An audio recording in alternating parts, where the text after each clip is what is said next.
Hello and welcome to Katrinas Creations. Today is the Friday edition and we are going to be looking at another gadget and how to do it. So let me explain what this is before we get started.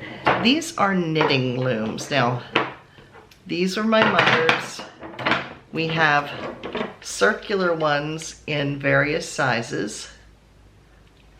And then she also has some rectangular ones. This is the largest, and then we have this one and this one and then the smallest here. So she also has a type of a loom to loom. This is not part of this set. This is something else. We'll look at that. Yeah, I don't know what this is. It reminds me of the loom to loom, but apparently with this you wound it a certain way and then tied them and it formed kind of a lacy square.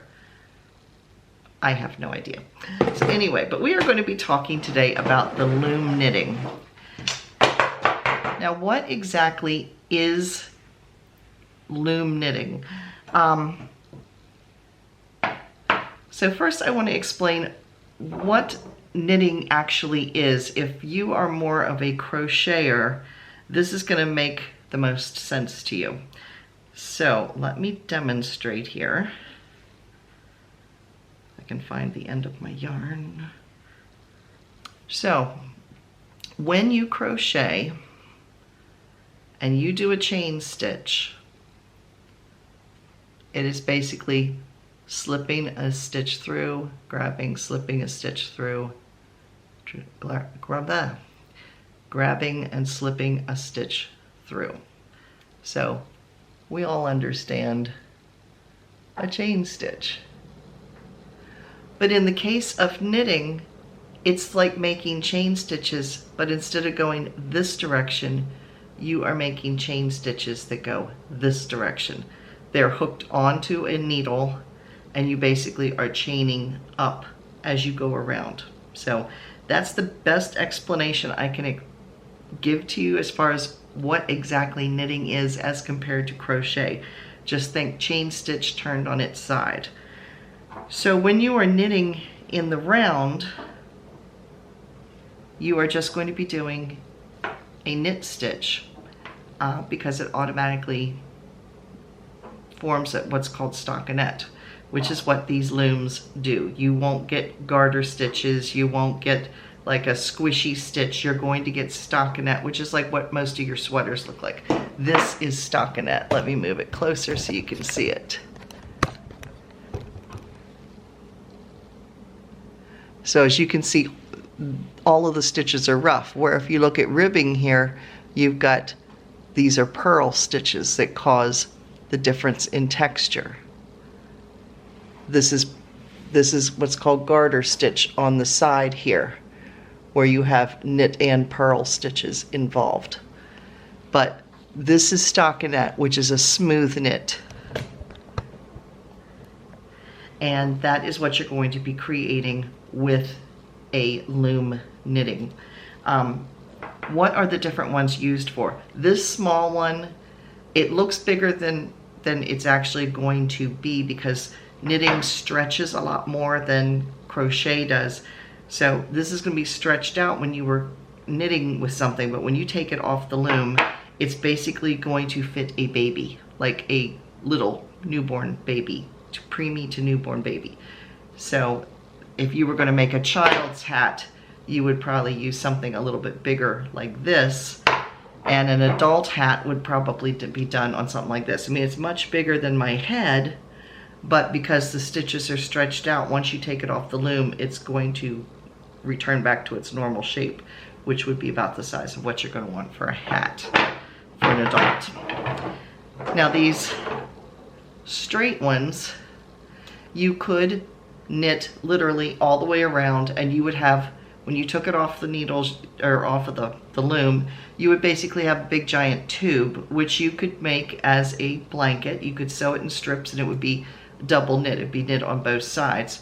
Or you could knit one side and go all the way around but not join it, and then go back around this way, back and forth, and you would end up with something twice this width, but it would only be a single width. So you could even do this with the round ones, but it would be easier if you're knitting something straight to do it on one of these. And like I said, not go all the way around, stop just short of going around. And then you would, when you took it off the loom, you would have something flat that would be, you know, about that big, because remember, this is going to stretch down some. So that's what these are for. The process of knitting with these is going to be the same as with this. You will also notice with some of these looms that you will also notice with some of these looms that the pegs are spaced differently. Like here they're fairly close together. Here they are further apart. And you can kind of see that in comparison. You know, they're definitely tighter. That's because this is probably going to be for a baby. So you're going to use thinner weight yarn. You would use, you know, more like a sport or a baby weight, where if you're doing something with this, you might be using something more of a worsted weight, because you can see the pegs are further apart. Now the straight ones, I'm looking at, the pegs are all the same distance apart on those, and it is closer to this width. So this is more for worsted weight probably also. So now I'm going to turn the camera around and I'm going to demonstrate how you knit with one of these. So here is my loom, and I had to rewind my mini Yarnzilla here. Yeah, it was a mess. And then normally this comes with, it looks like a crochet hook with like a spike. It comes off at like an L type at a 90-degree angle normally. I could not find that in the supplies that my mom had, so I'm just going to use a crochet hook. It'll work just the same. So this was probably not the best color choice to use here, because it's a blue loom on with blue yarn. So let me change to another one of the looms. I'm actually going to use the biggest one because it's the most contrasting color. So you will see here that each of them normally have a little nub right here. This kind of tells you where your beginning of your round is. It also holds your yarn in place. So you can just put a little slip knot here like that and just slide it on there. You don't want to tie a regular knot, just a little slip knot so you can get it back off again when you're done. And then you're going to begin right here. You're going to wrap it clockwise, then go to the next one, wrap it clockwise,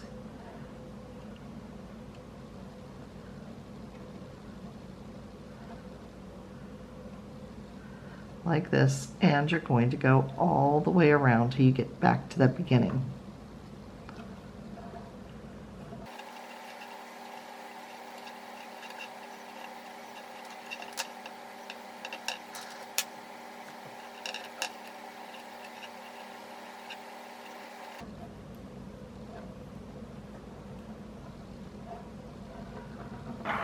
Okay, I'm coming down to the last one here. And now you can see we have it all the way around once.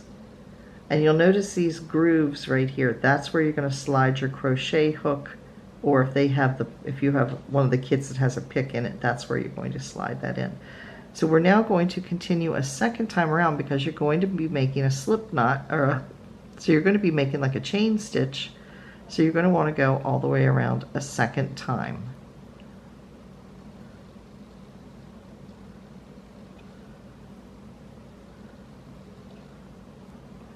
Mine doesn't want to go around a second time. All right, there we go. All right, I have come around the second time. So there are 2 stitches all the way around. So you can see the 2 stitches. I'm just going to hold this right now. Now I'm going to begin. It would be much easier if I had the right tool, but you're going to take the bottom one and lift it over the top like that. And you're going to do it all the way around. Oops, that one didn't catch. All the way around. You're going to lift that bottom loop over the top.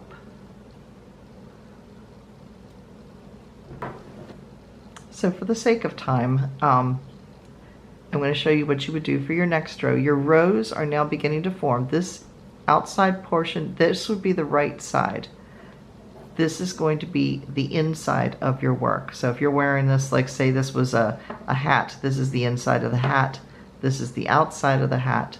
So you would go back for your next row. You want to push these down so they don't get in the way. And you're going to repeat the same thing. You're going to put another row on like this, all the way around, and you're going to repeat. Again, just lifting this lower one up and over the one on the top, just creating a slip stitch. Because like I said, knitting is like doing a slip stitch or chain stitch vertically instead of horizontally. So that is what you're going to continue doing. Your work will start as it comes off of these little, what would you call it, pegs. Yeah, as they come off these little pegs, your work will start developing, falling down through the center here. It kind of reminds you of the old spool knitters when we were kids that we would do to create I-cord. It's the same idea, but on a bigger scale. So I have this up close. So this is hand knitted with actual knitting needles. But if you look really close, you can see how this looks like a chain stitch that's going vertically. Like I said, you're going to have it on a needle, or in this case, you're going to have it on a loom, and each of these slip stitches will be creating this upward stitches this direction. So again, it's like chain stitches vertically. So will I be making a project with this? No. This one's going to go in the donation pile because I do knit and crochet, and to be honest, I could do it a lot faster than doing it this way. But this is ideal for somebody who is a crocheter who doesn't really want to learn how to knit, but just wants to have something that has a knitted look. It's also ideal for a child. My granddaughter actually started with loom knitting. She now can crochet. I don't know that she knits, but she crochets on her own at this point. But this was a good starting point for her when she was like 6 or 7 years old. It was a good child's project to work on as well. Yeah, so anyway, I hope you have found this tutorial helpful. If you have, please give me a thumbs up. Make sure you stay tuned tomorrow for our Saturday podcast. At the time of this filming, we are one person away from the giveaway, so there just might be a yarn giveaway announcement tomorrow. So thank you all for watching, and I will see you again then. Bye, everybody.